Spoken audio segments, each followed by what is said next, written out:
अस्सलाम वालेकुम नाज़रीन, आप सियासत.pk देख रहे हैं। कुछ बहुत अहम तरीन खबरें और तफसीलात आपके सामने रखेंगे। जब हम बात कर रहे हैं इस वक्त आज़ाद कश्मीर में मामलात बहुत ज़्यादा हीट अप कर चुके हैं। रात गए रावलाकोट के करीब फायरिंग के वाक़यात, इस वक्त की अपडेट्स क्या है, सिचुएशन क्या है, उस पर आपको आगाह करेंगे। पूरे मुल्क से तनकीदी आवाज़ें उठ रही हैं, बड़े बड़े सहाफ़ी तनकीद कर रहे हैं। इस्लामाबाद पुलिस का जाने से कश्मीर इनकार सामने आ रहा है, ये भी एक सहाफ़ी की खबर है। तमाम तर चीज़ें आपके सामने रखते हैं। पाकिस्तान अमरीका मुज़ाकरात, इस्लामाबाद के अंदर इस्लामाबाद टॉक्स, कितना खर्चा आया, अवाम की जेबों से ये खर्चा निकलेगा, मामला माजरा होगा क्या, गिलगित बल्तिस्तान का मामला, तमाम तर चीज़ें आपके सामने रखते हैं। लेकिन आगाज़ करेंगे वही हुआ जिसका डर था। आज़ाद कश्मीर की सिचुएशन इस वक्त काफ़ी हीट अप कर चुकी है।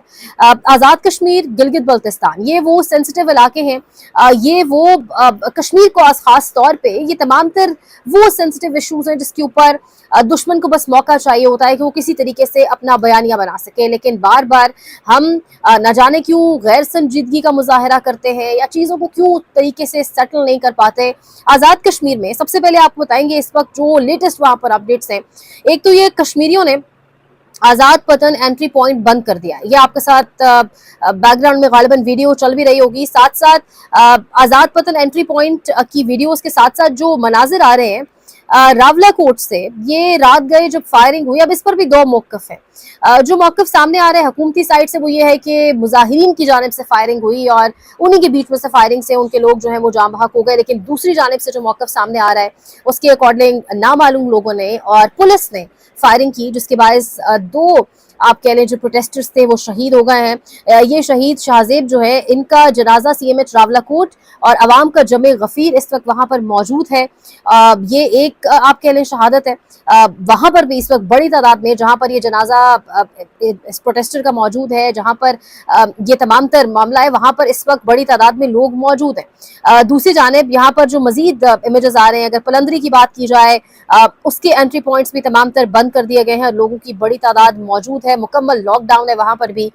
ये चीज़ें बड़े आराम से टैकल की जा सकती थी। पिछले साल हमें याद होगा 36 मुतालबात लेकर अवामी एक्शन कमेटी सड़कों पर निकली थी और वो 36 के 36 मुतालबात के बीच फॉल्स फ्लैग कर दिया गया था। उस फॉल्स फ्लैग की आप कहे उसकी माफ़ी मांगने या ऑब्वियसली चीज़ों को सिमटाने के लिए यहाँ से राना सनाउल्लाह साहब और वफाकी वज़रा तमाम तर पहुंचे थे कश्मीर।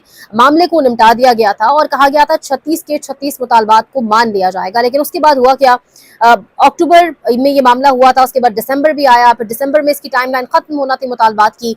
5 से 6 माह मजीद दिए अवामी एक्शन कमेटी ने और अब जून में हम इस वक्त हैं और कॉल दी गई थी 9 जून की, लेकिन 9 जून से पहले ही पूरा कश्मीर बंद हो चुका है क्योंकि कल रात गए जो फायरिंग का वाकया हुआ, फिर जो अवामी एक्शन कमेटी को कलअदम करार दिया गया, उसके बाद हालात बहुत ज़्यादा ख़राब हुए। और जो एक सबसे अहम मुतालबा था 12 महाजरीन की नशस्तों का, जिसमें पाकिस्तान के मुख्तलिफ शहरों से लोग जो हैं वो जाके आज़ाद कश्मीर असम्बली में बैठते हैं, तो इस पर बहुत बड़ा एक इशू वहाँ के लोगों को था और ये मुतालबात नहीं तस्लीम किए जा रहे। रात की अवामी एक्शन कमेटी को कलअदम करार दे दिया गया और इस पर भी सहाफ़ी है, सीनियर सहाफ़ी मतीउल्लाह जान साहब ने बड़ा बेहतरीन तज्जिया किया है। वो कह रहे हैं कि अवामी एक्शन कमेटी जो बैंड जमातें होती हैं उसके ऊपर पूरा ही नहीं उतरती, क्योंकि ना इसको कोई बैंड शख्सियत या ऐसी कोई शख्सियत जिसके ऊपर कोई दहशतगर्दी के मुख्तलिफ मुकदमात वो चला रहे हैं, ना ही अक़वाम मुत्तहिदा की सलामती काउंसिल एक्ट 1948 के तहत बनी कलअदम तंजीमों की फहरिस्त में शमूलियत है। उसके साथ उन्होंने कहा कि ये किसी कलअदम फर्द या तंजीम के कंट्रोल में नहीं है और इसके साथ साथ मुतल्लिका तंजीम का ताल्लुक दहशतगर्दी या किसी कार्रवाई से नहीं होता, लिहाजा ये पूरा ही नहीं उतरती उस कैटेगरी के अंदर कि इसको कलअदम करार दिया जाए। लेकिन रात गए हमने देखा अवामी एक्शन कमेटी को कलअदम करार दे दिया गया। ये मुशाहिद हुसैन सैयद साहब का ट्वीट आपके साथ स्क्रीन पर शेयर हो रहा होगा। वो भी कह रहे हैं कि बहुत ज़्यादा इंसेन किस्म का यानी ये डिसीजन है और गलतियों पर गलतियां की जा रही हैं और जिस तरीके से अच्छा ये वो गलती है जिस पर आप देखें कि जिस पर अनस्टेबिलिटी मजीद ज़्यादा होगी, यानी इससे हालात मजीद ख़राबी की तरफ जाएंगे, इससे बेहतरी नहीं आएगी। एक जानिब आपने बजट पेश करना है 10 जून को, दूसरी जानिब 10 जून को सोहेल आफरीदी ने भी कॉल दे रखी है। फिर आप देखें तो गिलगित बल्तिस्तान इलेक्शंस होने जा रहे हैं, उस पर ऑलरेडी सवालात उठ रहे हैं। केपी में एक अनरेस्ट की सिचुएशन है यानी सिक्योरिटी पॉइंट ऑफ व्यू से। फिर बलूचिस्तान में अभी ईद से पहले जो हुआ हमने देखा, तो ये जो सिचुएशन है, ये जो लावा है, ये ऑब्वियसली बेहतर नहीं है। चीज़ों को बहुत अच्छे तरीके से यहाँ पर टैकल किया जा सकता था। इस्लामाबाद पुलिस के एहलकारों का कश्मीर ड्यूटी पर जाने से इनकार, और ये एक सीनियर सहाफ़ी हैं, ये ان کی خبر ہے، اور زمان Mughal if I'm not wrong وہ خبر دے رہے ہیں اور کہہ رہے ہیں کہ اسلام آباد پولیس کے اہلکاروں نے خبر تو رات سے یہ آ رہی تھی کہ باقاعدہ سیل فونز ہی بند کر دیے گئے. جب اسلام آباد پولیس کے اہلکاروں کو یہ پتہ چلا کہ کشمیر جانا ہے، انہوں نے سیل فونز ہی آف کر دیے، اور آئی جی کے کشمیر ڈیوٹی پر جانے والے ملازمین سے خطاب ہونا تھا جس میں درجنوں ملازمین نہیں پہنچ سکے.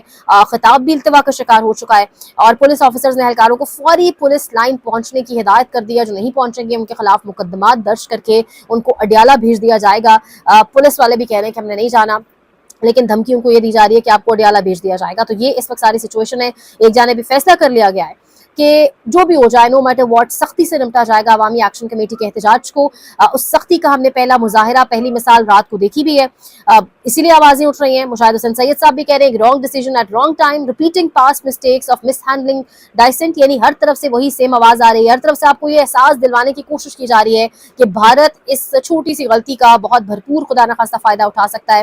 ساتھ ہی ساتھ امپورٹنٹلی حامد میر صاحب بھی کہہ رہے ہیں کہ حکومت نے غیر ضروری طور کے اوپر گلگت بلتستان اور آزاد کشمیر کے فرنٹس کھول رکھے ہیں اس ٹائم. تو یعنی ہر طرف سے آوازیں اٹھ رہی ہیں. ساتھ ہی بڑی امپورٹنٹ اگر ہم اسی کے علاوہ اگر بات کریں تو گلگت بلتستان کی سچویشن بھی obviously کل بڑا انٹرسٹنگ ہوگا دیکھنا. کل پولنگ ڈے ہے، الیکشن ڈے ہے، معاملات کس طرف جاتے ہیں وہ بھی بہت انٹرسٹنگ ہوگا، اس پر بھی آپ کو رپورٹ کریں گے. لیکن جو اہم اس وقت خبر ایک پیٹرول کے حوالے سے آ رہی ہے، پہلے وہ آپ کے سامنے رکھ دیتے ہیں. رات کو پیٹرول پرائسز میں کمی دیکھنے میں آئی، لیکن اس کمی کے ساتھ ساتھ 4 روپے کمی تو ہوئی، لیکن لیوی جو ہے وہ 91 یعنی 91 روپیز سے بڑھا کر 116 روپے کر دی گئی. ورنہ تقریباً 25 روپے فی لیٹر یہ یعنی آپ 25 روپے فی لیٹر آپ اس کا اضافہ دیکھیں، اور یہ لیوی اگر نہ بڑھائی جاتی تو پیٹرول تقریباً 30 روپے تک سستا ہو سکتا تھا. یعنی 110 روپے پر بیرل، 110 روپے ڈالر پر بیرل جو ہے جب عالمی مارکیٹ میں پیٹرول تھا، پاکستان میں 350 روپے لیٹر تھا. ایک شور تھا، ایک واویلا تھا، یعنی ایک طوفان برپا تھا کہ پتہ نہیں کیا ہو گیا ہے عمران خان کے دور میں. اور آج آپ کی لیوی صرف کوئی دیکھ لیں کہ کتنی ہے. تو یہ اس وقت ساری کی ساری سچویشن ہے. دوسری جانب کچھ بڑے انٹرسٹنگ اعداد و شمار ثناء اللہ خان صاحب نے شیئر کیے ہیں. وہ کہہ رہے ہیں وفاقی ادارے شماریات کی گزشتہ روز کی رپورٹ ہے جس کے مطابق گزشتہ ایک سال میں بجلی 59.40% مہنگی ہوئی. ایل پی جی 57%، پیٹرول 50.60%، ڈیزل 50%، پیاز 100% اور آٹا 60% مہنگا ہوا. یہی وہ وجہ ہے کہ غریب کا چہرہ آپ کو مزید بوڑھا دکھے گا. جوان سے جوان غریب بھی ہوگا لیکن اس کے چہرے پر مزید جھریاں دکھیں گی، مزید پریشانی دکھے گی. یہی وہ وجہ ہے کہ عوام کا جو اعتماد ہے اس پورے کے پورے نظام سے ہر گزرتے دن کے ساتھ ختم ہوتا چلا جا رہا ہے. یہ ساری سچویشن ایک جگہ کے اوپر. اور دوسری جانب نجم سیٹھی صاحب کہہ رہے ہیں کہ پیپلز پارٹی کے لوگوں کی نیب میں فائلیں پہنچا دی گئی ہیں، کھول دی گئی ہیں، اور پیپلز پارٹی نے بجٹ میں اڑی دکھائی تو بجٹ تو پاس ہو جائے گا لیکن پیپلز پارٹی کو اڑا دیا جائے گا. کچھ چیزوں پر فیصلہ ہو چکا ہے کہ وہ کرنی ہی کرنی ہے، جیسے بھی کرنی ہے اب وہ ہوں گی. تو یہ جنہوں نے اپنی باتیں منوانی ہیں وہ منوائیں گے نو میٹر واٹ، جو مرضی ہو جائے. یہ ساری سچویشن. اور دوسری جانب آج کہا جا رہا ہے تیسرا دورہ ہوگا یہ تہران کا وزیر داخلہ محسن نقوی کا. بڑے کوئی ٹرسٹڈ مین ہیں، وزیر داخلہ بھی ہیں، چیئرمین پی سی بی بھی ہیں، ڈیفیکٹو پی ایم بھی ہیں، جو بس یہ کون سے عہدے ان کے پاس نہیں ہیں. سو تیسرا دورہ وہ کریں گے. یہ دورہ تب ہونے جا رہا ہے جب رات کو ریڈار سائٹس کے اوپر دوبارہ یو ایس نے ایران کی اٹیک کیا، اور جواباً ایران نے کویت اور اس کے ساتھ ساتھ بحرین کے اندر یو ایس کی بیسس کے اوپر اٹیک کیا. سچویشن بہت زیادہ خراب ہو چکی ہے کیونکہ جو ایرانین ہائی آفیشلز ہیں وہ یہ کہہ رہے ہیں کہ مذاکرات اب آپ سمجھیں کہ ختم نہیں ہے. لبنان کے اوپر بھی مسلسل اسرائیل کے حملے جاری ہیں. اس پورے تناظر کے اندر یہ دورہ ہونے جا رہا ہے. اور سب سے امپورٹنٹ خبر جو اس وقت آپ کے ساتھ شیئر کرنی ہے وہ یہ ہے کہ 70 کروڑ روپے اقتصادی کمیٹی کا جو اس وقت اعداد و شمار سامنے آئے ہیں، 70 کروڑ روپے لگے ہیں ایران امریکہ مذاکرات جو اسلام آباد کے اندر ہوئے اس میں 70 کروڑ روپے لگے ہیں. یہ 70 کروڑ روپے سے عوام کی فلاح کے لیے بہت بڑے کوئی منصوبے تو نہیں ہو سکتے تھے، لیکن کتنی فیملیز کو فیڈ کیا جا سکتا تھا، کیا کچھ ہو سکتا تھا.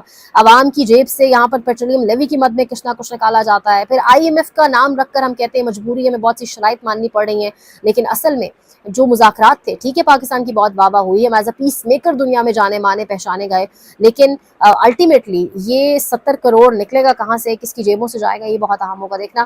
دیکھتے رہیے سیاست.pk.